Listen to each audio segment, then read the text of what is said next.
Hello, Orlando. Hello, Sara, Mohammadreza. It's great to see you, and congratulations on your film.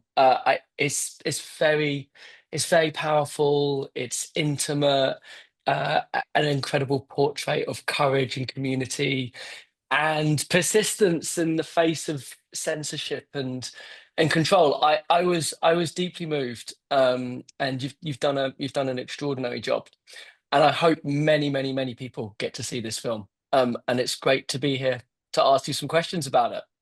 Um, I'm gonna Honored that. dive in. Is that all right? And just Yes, ask you. let's dive in. That's Yeah, great. thank you, Orlando. This is our honor to be here and talking with you about cutting through rocks. Brilliant. So, okay, so let's start at the beginning. I mean, tell me, how did this come about? How did you find Sarah, your extraordinary protagonist?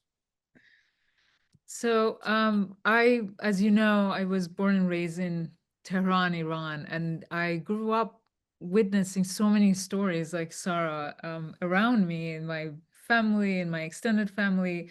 But then I moved to United States at a young age. I was a teenager when I moved. So having lived between the two worlds equally, I came to realize the ideas that are discussed in Cutting Through Rocks, mainly the gender injustice, are ideas that are shared, are concerns that are shared on a worldwide basis.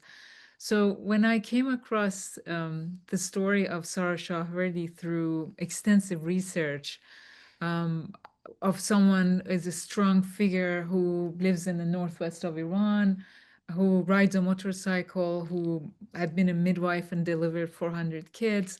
I knew that there was a story here, but I also knew that I wouldn't have been able to make it on my own, given the male dominant society that this Northwest Iran is, and that I also knew that this would be a cinematic experience. And I had the pleasure of working with Mohammadreza remotely um, uh, on another project. I was in New York, Mohammed Reza was in Iran, so I knew who to call. I called Mohammed Reza and I said, let's go to this village together. As you know, Orlando, I liked Sarah and I knew her from other past project. And for me, it was a fantastic opportunity to go and make a film and also know each other more. So it was love and cinema together for me. And then we got married through the making of this project. I didn't know that. That's extraordinary. Oh my God. Wow. Okay.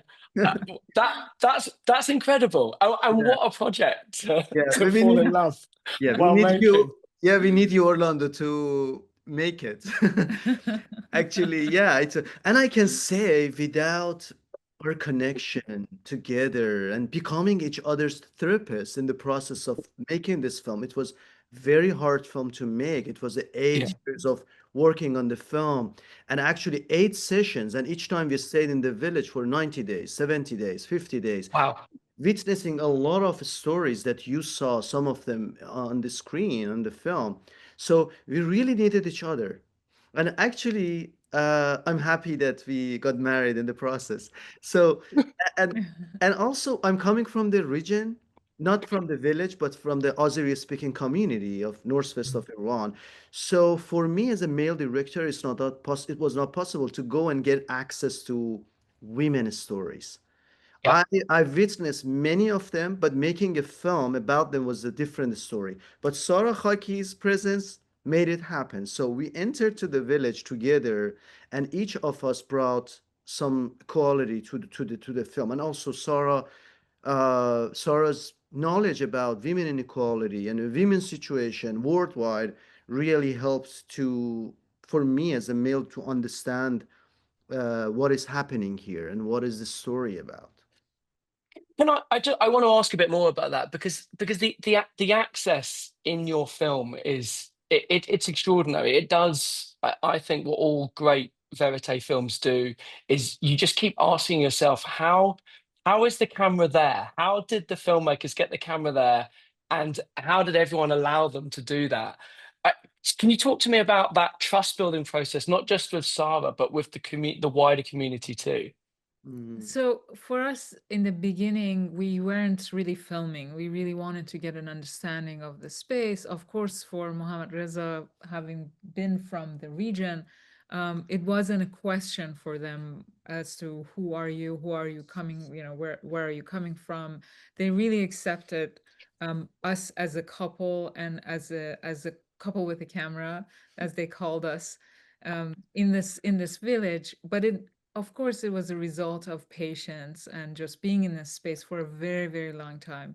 We didn't turn on our camera until much, much later. In the beginning, of course, it was a little bit odd for the villagers. They would notice the camera, and it just felt unnatural. But then, as time went by, and we felt that it's really, really important that we get to understand and capture the emotional evolution of the characters and the story mm, layers as they were emerging, because it was 8 sessions of filmmaking, and we did end up spending a long time in each session. But then we every time we felt that this is the last production trip. But then we would go in there, and then something new would happen, and that was definitely worth exploring, and it just went on and on for quite some time. And we really we really didn't have anything in hand except for each other and the love for cinema and documentary filmmaking, and a wonderful character whose trust we cherish and close to our heart forever. yeah, and also, as you know, Orlando, I love to film and take photos all the time. And, I had a habit of going to the village and taking pictures of people with my phone and talking with them. And actually, it was two reasons behind that. First, to know more about them and their stories, and also studying the visual language of the film. And then with Sarah, just talking about how we want to narrate this story in a visual way. It's wonderful hearing you guys talk about this. I'm a great believer that if you follow any story for long enough, really extraordinary things happen. And this film is such testament to that trust as documentarians that you've put in your story, in the central protagonist of Sarah. And we just get to follow this unbelievably powerful story. And I love it. I really love the film for that. Just, you watch the film though, and it feels so seamless and so sort of well crafted. But what's behind that is how difficult it is to film in Iran. I mean, that's fairly widely known. And filmmakers like Jafar Panahi have made films about how difficult it is to make films in Iran. Can you talk to a bit about that, and in a country known for sort of censorship of filmmakers, how did you navigate that? I can say, it's an unfair situation because making documentary films, independent documentary films, is so hard everywhere in this world. But also facing with many other things behind the camera, that happened for us as filmmakers. It was not fair, and I can say that many times we spend more time behind the camera to navigate those things, even Than what more. we captured. Yeah, and it's not a fair situation. And also, we had a story of being stopped for 1 year, not being able to film and not being able to leave the country just because of being independent filmmaker, and Wow. yeah, and just because of working on the stories that like cutting through rocks, just like being Mhm. independent. And for us, I think it's not fair at all for any filmmakers, fiction or non-fiction, doesn't matter. Mhm. It really Wow. wasn't an easy journey to navigate. And there's a lot that happened behind the camera, a lot of obstacles, a lot of times that we were stopped and we were questioned. And but in the film, we see that Sara is also questioned and stopped for doing what she's doing. And this is like another way of testing kind of like a power dynamic, testing the water to basically say that if we want, we can have more power than you. And in a similar way, similar things happened to us as independent filmmakers, and we felt very deeply connected to each other, us as filmmakers and Sara Shahverdi as a lead participant, in a way that really felt like a self journey of reflection. As we were behind the lens capturing Sarah's journey, it really felt like this is mirroring our stories of perseverance, of trying really, really hard to tell the stories that we really, really, really believe in and want to tell. Mhm. As I was saying, you know, the film, you don't see any of that in the film, and you guys have done an incredible job to sort of mask your own difficulties. I wanted you to talk about the craft, because the craft of the film is very strong, and there are some very powerful metaphors in there from is it a carpet or a curtain being weaved, the motorcycles. Can you talk to me about some of your creative decisions and maybe some of the influences that you had? Yeah, as I shared, I'm coming from the community, and I grown up, my mom singing Turkish Azeri songs, and those poetries are very visual, and they're talking about the hidden desires, especially women, while weaving carpets, they sing those poetries, and you can understand a lot about the culture and the community in a very visual way. I can say I've made many short films in my head while when I was a child. And then while we wanted to make this film, we wanted to use those qualities. We wanted to tell the story of Sara Shawardi and the people of the village. We wanted to use the poetic uh, quality of the culture and convey it and translate it to the language of cinema. And Sarah and I both had extensive talk about how we want to tell this story in a visual way, and the themes or motifs you're talking about coming from those discussions and our observation of the people in the village. And part of that had to do with the process and being patient too. When we discovered that Sarah visits the two trees that her father and herself planted, that became a motif, because we realized over time that this is the place she's seeking refuge from time to time. And the idea of the carpet weaving too, because this is, as you said, this is like a practice, a normal practice that they do, especially women do in the northwest of Iran. It's really this region's famous for carpet weaving, and more the younger girls kind of Mm, find patterns that it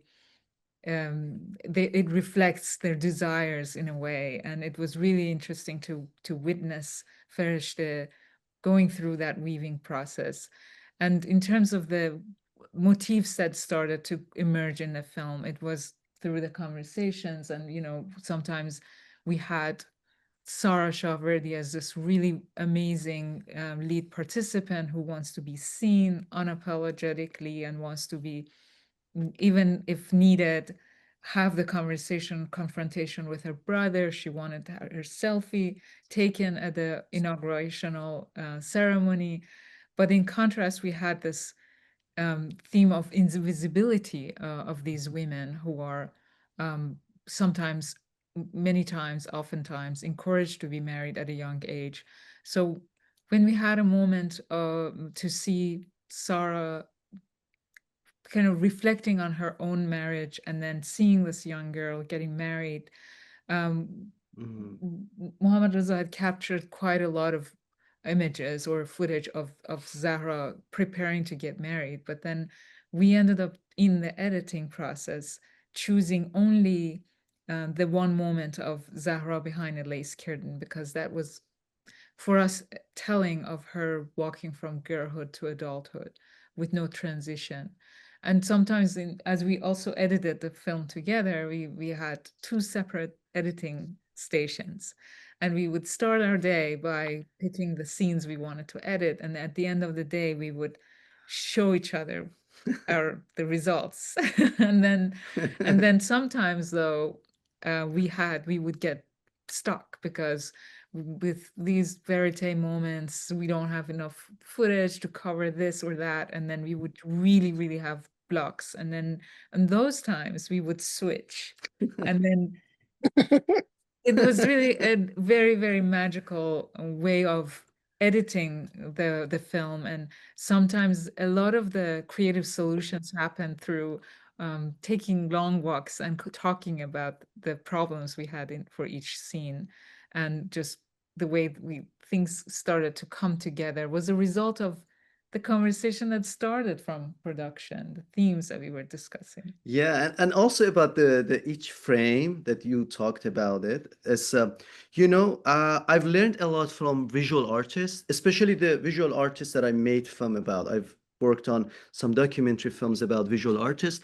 So each of them taught me how to use only one frame as an opportunity to convey the emotions.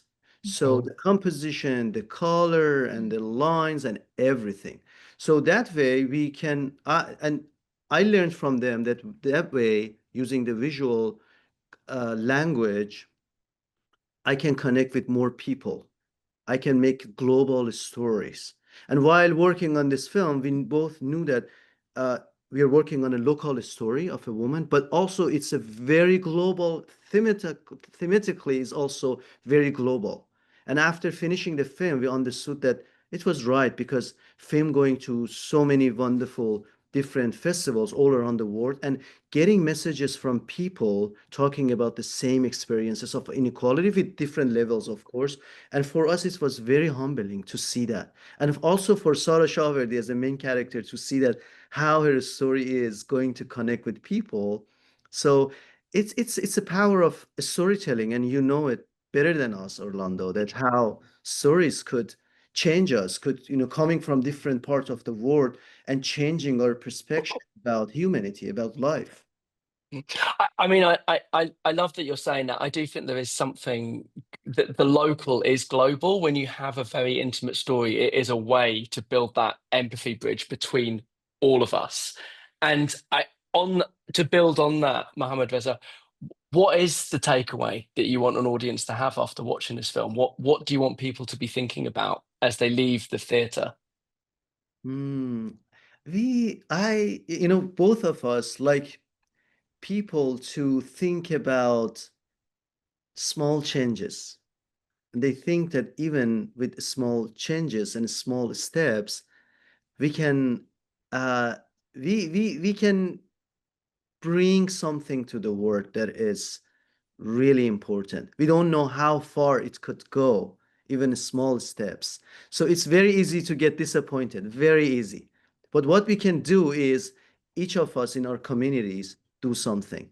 And also, And I would say that I think each of us have setbacks in life, no matter where we are coming from. And just seeing those setbacks from another perspective and finding ways um, with perseverance and a little bit of hope to go on at it and to just go from one step to another, because life can be like that. It's like it's not an overnight journey. It's like a very long, one step at a time journey, and thinking of life as a mountain full of rocks. And if we chip away a little bit of that rock every day, we will eventually have a clear road.